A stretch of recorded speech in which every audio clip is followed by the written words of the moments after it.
here's a fun one. A former close friend of Madison Cawthorn told the Washington Post the lawmaker lied about a car wreck that partially paralyzed him. Cawthorn's account of the 2014 wreck was that a close friend had crashed the car in which he was a passenger, leaving him to die in a fiery tomb.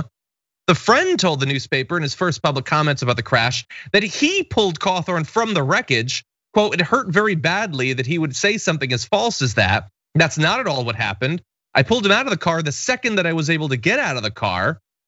By the way, his parents disagreed with his account of the wreck, and then he would go on to say he doesn't remember it.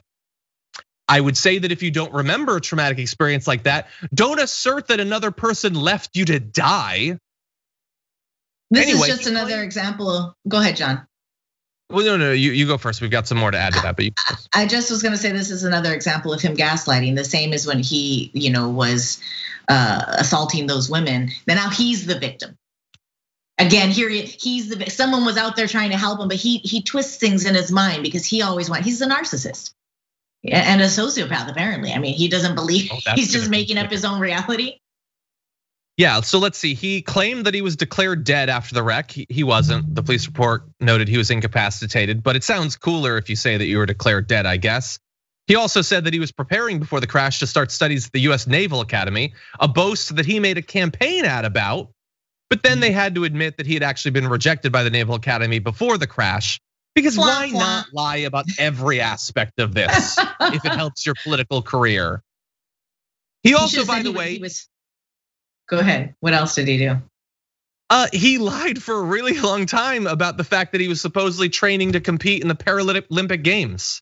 And actual Paralympians say that everything he said about that is a complete joke and that he's basically making a mockery of what they do by claiming that like, oh no, I was totally training, I was gonna be in it. No, you weren't, you had nothing to do with it. Like I can go for a jog, it doesn't mean I'm training for the Olympics. That's not how it works.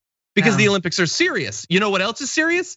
The Paralympic Games. You don't get to treat it as if it's some sort of joke for a campaign ad that some casual person like banging out a couple miles on a Saturday is in serious international contention. That isn't how it works unless you think it is a joke. He does. But anyway, he does. Yeah, and look, and they love him. They love him. Why? Because he got elected, and the first thing he tweeted after he got elected was "Cry more, lib." Okay, but like you're victimizing people. You're making a mockery of people's lives. That's not libs crying. Those are your constituents. God only knows some of those students that he violated might be his constituents. And so far, he's evaded any real responsibility for this. And I understand Trump did a lot of crazy stuff after the election. Marjorie Greene has been really crazy. You know who else is awful? Madison Cawthorn. And let's not have that lost in the shuffle. Absolutely, and you're right. They're taking advantage of this sort of trend of being awful and despicable as being, this is powerful. We're gonna stand up for ourselves. Nobody's gonna go on a witch hunt for me. And you gotta be, this is back to accountability. There's no consequences for this kind of behavior. And it's disgusting. And a lot of people are sensitive on how they're gonna respond to him because he uses a wheelchair. Well, you still are a leader in your community. You still have to be accountable to your constituents. And here we are, a guy who's gonna continue to victimize himself. He's gonna continue to make boastful claims. I mean, this is the kind of guy, you already know, the frat boy in college who goes and takes girls for joyrides and tries to, it's the same mentality. Trump is a frat boy, this guy's a frat boy. Marjorie Greene wishes she was a frat boy. I don't know what her story is, but this guy might be one of your garbage people of the week, John. Oh, I was just gonna read actually. T- on Twitch says, guess what, Cawthorn? You just made the TDR garbage person of the week poll.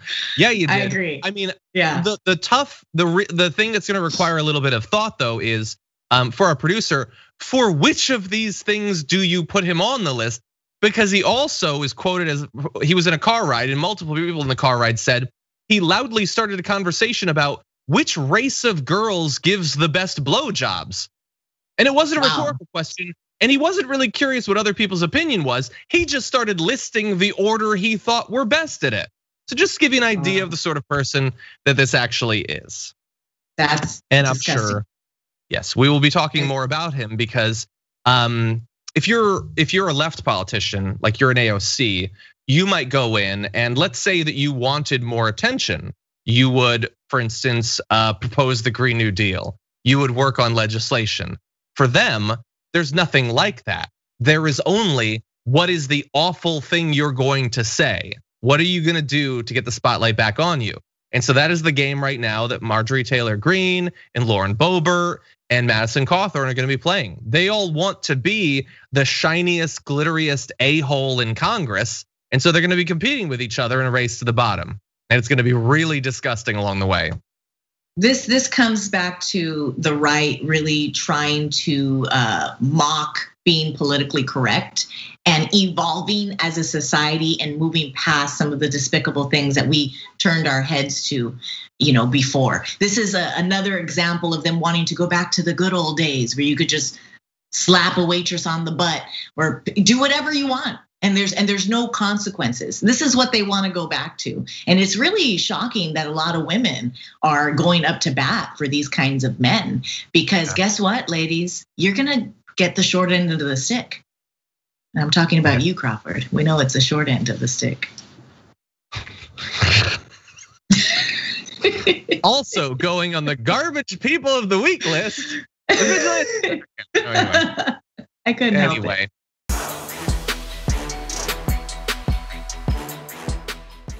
Check out the Damage Report podcast each day, wherever you get your podcasts, whether Pocket Casts or Stitcher or iTunes. You can join me as I give you the news and stories you want, with a range of co-hosts and interview guests jumping in on the fun each day. Again, that's the Damage Report, wherever you get your podcasts. And if you get them at iTunes, don't forget to rate and review. Sometimes I'll read them live on the show.